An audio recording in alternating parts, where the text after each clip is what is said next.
Pues ¿por qué no vamos al principio, Bien, no solo del tema, sino de la Biblia, de la Escritura, ¿no? Vamos al Génesis. Vamos a un pasaje clave, o un par.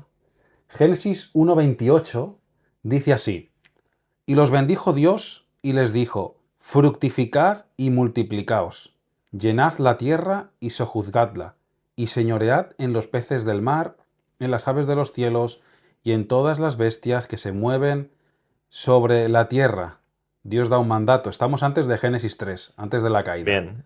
Esto es importante, ¿no? Porque muchas personas conocen el texto de Génesis 3 cuando Dios va a maldecir la tierra y entraremos enseguida en ello. Pero el primer argumento es este.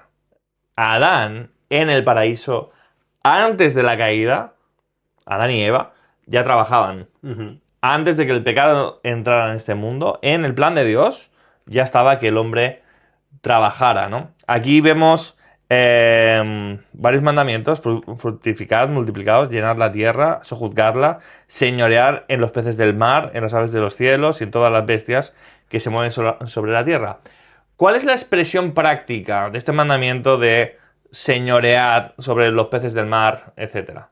¿Qué mandamiento específico le dio Dios a Adán que hiciera para que se empezara a reflejar esto de que él debía señorear sobre las aves sobre los animales? Ponerle nombre. Ponerle nombre, ¿no? Porque todos le ponemos nombre a lo que es nuestro. Yo le he Ujú. puesto nombre a mis hijas, tú le has puesto nombre a la tuya, ¿no? Como mucho le pongo nombre a los gatos que hay en casa y ya ni eso, porque ya los últimos lo han puesto las niñas, ¿no? Pero nosotros le ponemos nombre a lo que es nuestro. Y de esa manera estamos reflejando señorío, ¿verdad? Bueno, ese era el primer trabajo de Adán en el huerto de Edén.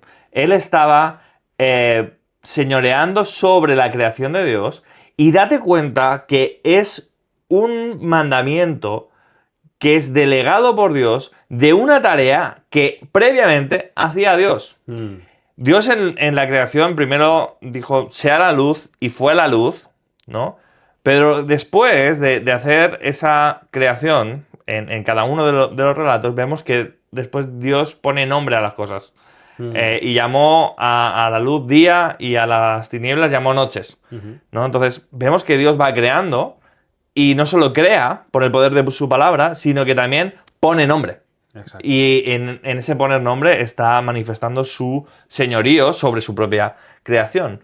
Pero el hombre, cuando Dios crea los animales y no le pone nombre a los animales, a cada animal en específico, sino que le delega esa tarea al ser humano, el hombre está llamado a mostrar el señorío de Dios en esta tierra por medio de esta función, esta primera función de poner nombre a los animales. Entonces, dos argumentos aquí para ver que el pecado no puede, o sea, que el trabajo no puede ser pecaminoso.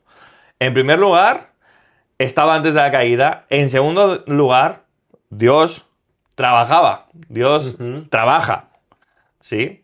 Entonces, no puede ser que lo veamos de una forma negativa como principio general. Exactamente. En este Génesis 1:28 vemos muchas cosas. También fructificad y multiplicaos. Ujú. Como hay un mandato también de relacionarse el hombre con la mujer. Bien. Y vemos ese, cómo solo puede haber estos dos sexos, porque solo lo pueden llevar a cabo hombre y mujer Ujú. para fructificar, multiplicarse, llenar la tierra, administrarla y como has dicho tú, ¿no? Lo de poner el nombre a los animales. Sí, básicamente la idea era esta, ¿no? Dios, en la tierra de Edén, Edén se presenta como una tierra más grande. Dios Ujú. crea un jardín, ¿no? Y pone al hombre y a la mujer en el jardín del Edén. Que a veces parece que es como el Edén es todo, o Claro, sea, es todo, pero que era específicamente, sobre todo, un jardín donde se enfoca el texto bíblico. claro, el Edén parece una región más grande y hay un jardín en el Edén, Exactamente, que no ¿sí? solo, el Edén no solo el jardín, No, exacto. es todo y hay un jardín dentro, Es una exacto. región de la tierra y hay un Exacto, jardín. exacto. Pero la idea es que el hombre y la mujer, por medio de su trabajo, debían extender, por medio de su trabajo y por medio de la procreación, Ujú. debían extender ese jardín por toda la tierra hasta que toda la tierra fuera llena del conocimiento de la gloria de Dios. Ese es un poquito el mandato cultural, tenía esa misión, ese objetivo. Entonces, eso nos ayuda a nosotros a ver que florecer en este mundo por medio del trabajo, estoy pensando en carreteras, edificios, hospitales, avances en la tecnología, nada de eso es malo.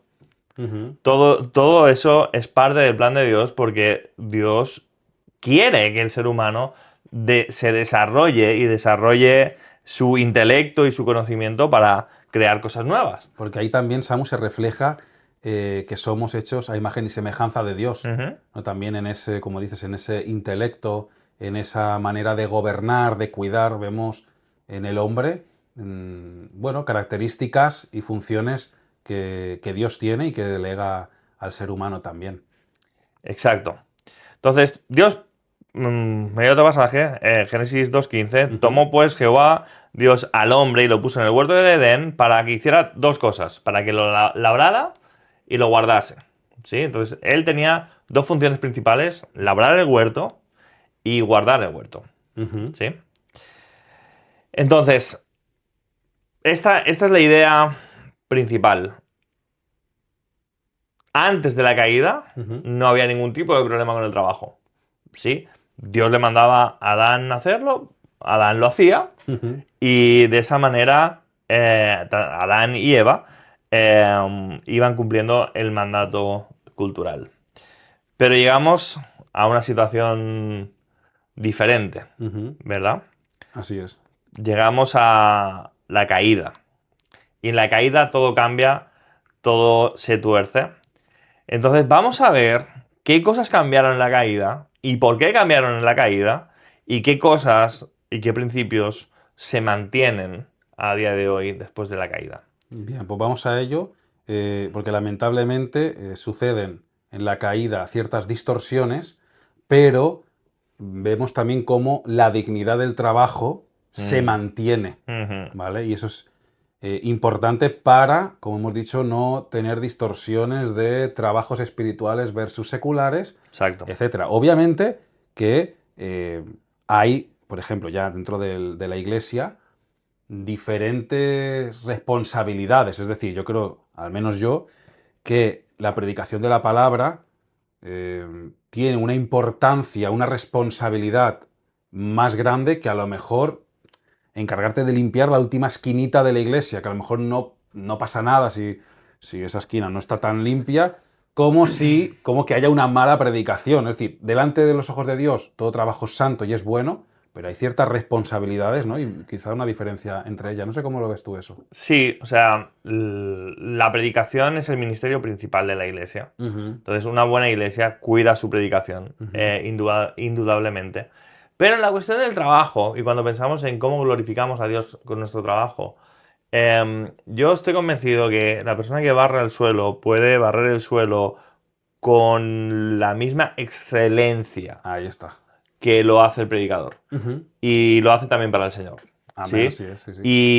Y en ese sentido, no hay trabajos superiores a otro. Ujú. Ahora, es muy importante la predicación, la alabanza, las personas que suben al púlpito a presidir. Es muy importante que todo eso esté conforme al diseño divino. Nada más faltaba. Pero hacemos saltos em, cualitativos que no son bíblicos, ¿no? Exacto. Ujú. Hay personas que el Señor les ha llamado a predicar su palabra, y eso es una vocación, y hay personas que el Señor les ha llamado a servirles en la iglesia de otras maneras, Ujú. y también tienen la misma responsabilidad que tiene el predicador, ¿no? Exacto. Entonces, aunque entiendo lo que quieres decir, al final del día, cuando pensamos en la vocación cristiana, no existe tal diferencia. Ujú. Aunque evidentemente buscamos iglesias que prediquen bien la palabra y no que estén mejor barridas que otras. Exacto. Por supuesto que sí. Pero la persona que barre el suelo tiene que entender que su servicio en medio de la iglesia a los hermanos también es para el Señor. Así es. Como el servicio de los pastores y como el del resto de hermanos que sirven en otras tareas. Y lo mismo ocurre cuando nosotros somos diligentes en nuestros trabajos seculares. A lo mejor no estamos barriendo la iglesia, estamos barriendo una nave industrial. Ujú. Así Y es. cuando barremos esa nave industrial podemos ser y debemos ser igual de diligentes que si lo hiciéramos. Que si. La idea es esta. Es como si Jesús fuera tu jefe y lo hicieras Exacto. para él. ¿Sí? Exacto, Es como así si esa nave fuera de Jesús y tú estuvieras barriendo la nave de Jesús. Esa es un Así poco la idea que tenemos que tener en cada uno de nuestros trabajos. Ujú. Sí, sí, si no podemos caer en distorsiones también bueno, de entendimiento, ¿no? Ujú. Hay que hilar muy fino, ¿no? Lo que estoy totalmente de acuerdo contigo. O sea, el Señor ve igual de digno, igual de santo, igual de importante, Ujú. solo que, bueno, hay responsabilidades diferentes, ¿no? Es lo único que quería Claro. matizar. Bien, llega el pecado y ahí sí que afecta al trabajo.